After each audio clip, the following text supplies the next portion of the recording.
Hello, guys. Something a little bit different today. Ravensburger have just released their official Disney Lorcana TCG tournament rules effective 2 days ago. So if you're going to be playing in physical tournaments or structured tournaments or anything competitive, really, you're going to need to know these rules here.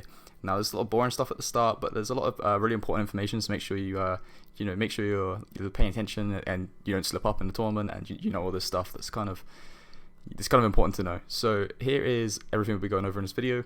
So I'll just get right to it. So got some boring stuff here, blah blah blah. Feel free to pause it and read it. I'll also leave a description to this in the a link to this in the description. Sorry. So we've got two tournament types by the sounds of it. We've got limited tournaments, which is with unopened product. So this is going to be your pre-constructed, so like your starter decks. Sealed, which is your buy 6 packs, make a 40 card deck out of 6 packs, and draft formats where you're going to be opening a pack, passing it around. These are more like for fun. More casual events, and you've got constructed tournaments, which are the ones that we'll be expecting and a lot more used to, where you bring your own deck that's legal for a specific constructed format and then play in those events. These ones are likely to be the more competitive ones. So then we've got two tournament levels here as well. We've got casual tournaments, which are just relaxed rules and like prizes if you're lucky. The tournament officials aren't really going to be super knuckling down and making sure everything's running like optimally, but they still be making sure it's going on like properly. And then you got the competitive tournaments. These are ones with the bigger prize pools, the ones with a lot more on the line, normally bigger turnouts as well. These tournaments are intended for more serious play and have higher expectations of players. And also I will put on, it has higher expectations for judges as well. So this is going to be where you're going to be wanting to play test your decks, make sure that you're there on the day, super aware, playing to your absolute best. So we've got tournament rules. So we've got tournament organizers, which are going to be the ones responsible for just organizing everything. We've got head judges, which are the people that, they have the final say. And you're going to want to go to them for like the bigger disputes. And then you've got floor judges, which are just there to make sure everything's running smoothly. If you have any like simple ruling questions or just any smaller disputes, the floor judges can sort that out. And then obviously if you're not happy with that, then you go to the head judge, etc, etc. Scorekeeper, that's just going to keep track of everything, make sure the pairings are all fair, and make sure everything's just like, if you submit a win, you've got a win. The scorekeeper's there for that. Players, which is likely going to be me and you, people watching this video, and then spectators, which are just going to be people that are just watching your games. So it says all of the above roles except for player and spectator are considered tournament officials. For purposes of this document, judge refers to anyone acting as head judge or floor judge in that tournament. So eligible players for this will be anyone who is not banned from playing in Disney Lorcana events, and if you are a tournament official for that tournament, you can't play in that tournament, which is completely fair. And then we've got anyone who can serve as a tournament official is anyone who is not banned again, and anyone who's playing the tournament, even if they've dropped, you can't become a tournament official after that, which is completely fair, just to keep all the biases out of it. If you're judging, you can't play, and if you're playing, you can't judge. It's as simple as that. It's quite like a standard thing, but obviously they have to have it written there. So then we've got all the rules. I've kind of gone over all this, but if you want to pause this, then feel free to. So it's just got the tournament organizer, head judge, judges, scorekeeper, player, and then you feel free to pause this. I'm not going to go over all this stuff. It's kind of simple stuff that you should know if you've played a card game before, but if not, just feel free to pause it. Otherwise the video is going to be so long. It's important to note, I will say, that they are opting to use melee.gg for all kind of tournaments. I personally have been made to sign up to this to play in my local tournaments as well. I assume it's just going to be the global place for people to keep track of the tournaments. So we've also got spectator as well. Feel free to pause that. I'm not really going to go over it. So match structure, this is where it kind of gets a bit more official and stuff you need to know. So Disney Lorcana is played in a best-of-3 format. In practice, this means that the players will play games until one player has won 2 games. Drawn games do not count as wins. If the match is concluded before one player has won 2 games, then the player that has won the most games is the winner of that match. So if you're on game 2 and you draw, then it's whoever won game 1 wins the whole thing. If both players have the same number of wins at this point, so 1-1, the match is a draw. Before the match begins, the player must randomly decide which player has the choice of playing first or second. So normally you roll a dice or flip a coin, like it says here. Then the decided player will choose whether they want to go first or second. The player that goes first doesn't draw at the start of their turn. Simple stuff. For any games after the first in the match, the player that lost the most recent game chooses to play first or second. If the most recent game was a draw, then the player that chose for that game chooses for the next game as well. And then the decision to play first or second must be made before the player sees their opening hand. If the player fails to do so, they are assumed to be playing first. This is kind of important to note. I've seen a lot of people just like start drawing cards before they've decided. So if you do that, if you won the coin flip or the dice roll, then you have to go first. So when playing a game, players first decide which player is playing first, as described in section 3.1, which we just spoke about. Each player shuffles their deck and offers their opponent a card. Simple stuff. For every game of a match, each player has the opportunity to alter their hand. So this is just describing the mulligan. This is just simple stuff. So once time's been called in the round, so after your 50-minute timer is up, I'm assuming it's 50 minutes, any games still in progress will immediately proceed to the end of match procedure. Now this is the end of match procedure, which is really important to know as well. The active player should finish their turn. After that turn, there are only 5 turns total remaining in the game. This is different from other games. I've played Pokemon where there's a 3-turn timer, so it's 5 turns is the Lorcana rule.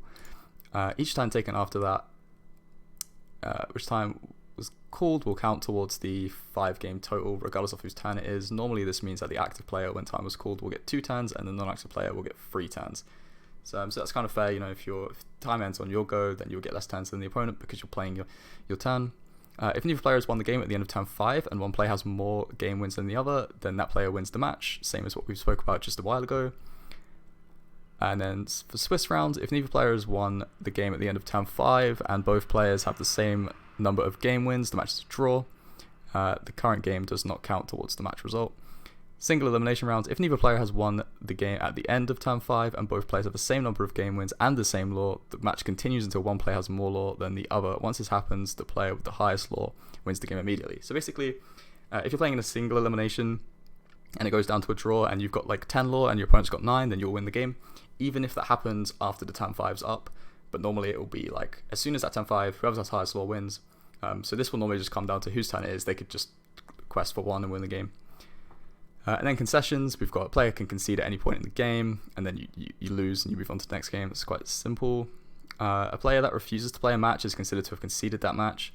It's an important thing. If you just refuse to play, then you just get a loss. And you can't ask your opponent to concede a game. That's quite like simple stuff. Don't ask your opponent if they can concede for you. Then deck registration.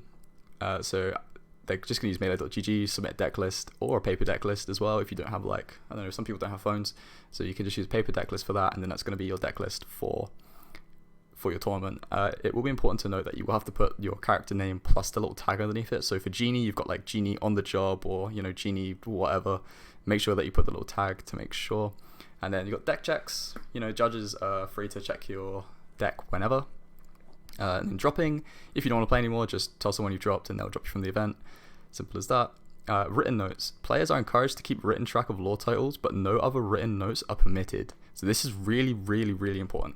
You cannot write down what you've inked or what your opponent's inked or anything like that. You have to only use written notes as a lore count, which is really important to me. I don't really agree with it necessarily, but that's the rules. And if you need to write down what you've inked, then you can't. Basically, you just have to remember. Electronic devices, you may use the official mobile app for tracking lore and referring to the card catalog as long as any references are made in a timely manner. So don't be slow playing, trying to pull up the app to see which card or what it does. At competitive tournaments, electronic devices capable of long-term data storage and or internet access are not permitted. So for casual, you can use the mobile app. At competitive tournaments, you cannot. And then in-game information, during games, players are expected to communicate openly with their opponent. Simple stuff. When adding a card to their inkwell through the normal once per turn action, the player adding the card must ensure that the opponent has full knowledge of which card is being added, including announcing the name of the card. The opponent must be allowed to verify that the card has the inkable flourish. So just be open when you're inking a card. Just show your opponent that it's inkable. And at high level events, you just have to flash it, and they'll be able to see what it is. But at like a more casual event, give your opponent the card, let them read it, things like that. Let them just learn the game, basically. The current status of any card in play, exerted already, damage marked, whether the card's ink is dry, etc., must be completely and correctly communicated. So basically, all this in-game information, just make sure that your opponent is up to date with what you're doing, basically. Also, like lore gains must be announced, stuff like that. Just make sure that both you and your opponent are aware of what's going on in the game. So Inkwell, I can see this one causing a lot of issues, especially for like the newer kind of players. Players are required to keep their inkwell cards distinct and separate from any other face-down cards that may be on the table. If there's any confusion about which cards are in the player's inkwell, the player must call a judge immediately so that the error can be remedied. So basically, just don't be putting your hand in your inkwell like I've heard a lot of people doing. Keep your hand in your hand or put it very far away from your inkwell. Don't be mixing them up. Don't be picking up your inkwell mid-game, all that stuff. Additionally, all readied cards in a player's inkwell must be oriented in the correct direction as each other. The same must also be true for exerted cards in that player's inkwell. So basically, just make it very clear. I think a lot of this stuff is just saying, make it very clear that you've used your ink, if you've not used your ink, if your card's exerted, if it's damaged, whatever. Just make sure you're both on the same page and you can just have a smooth game. So we've got constructed tournament formats.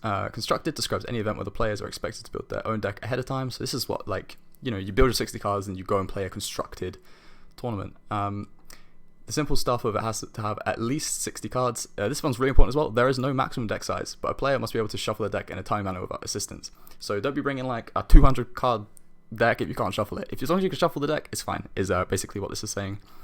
Constructed decks must not contain more than 2 ink colors. For example, if any deck contains Amber and Alphas cards, it may not contain any of the other ink cards. We all know this by now.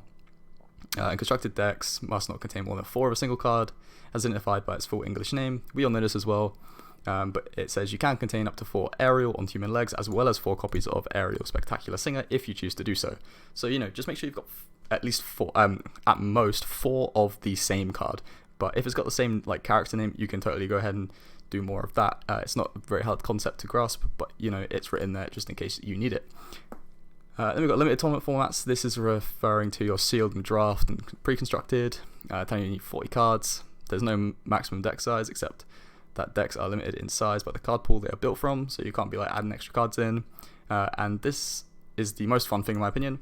Limited decks are not limited to how many ink colors they can contain, so you can use all 6 ink colors in your limited deck if you want, which I think is why you would play limited over constructed. And you can also add as many copies as you want of any individual card. So like we just said with the Ariel, you can have 4 of those.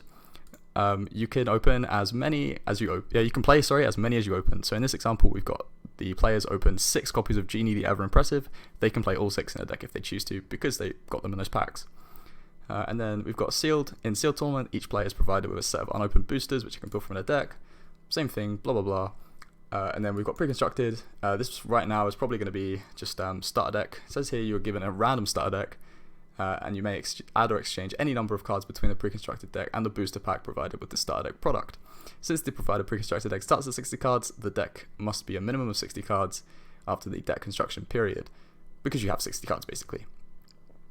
And then we've got draft. In draft tournament, each player takes turns selecting or drafting their cards from unopened booster packs. Basically, you'd open a pack, take a card, pass it to the person on your left, and then you get a new set, and you just kind of pick the best card, make sure that you're making the best deck out of everyone there, and then you play with those decks.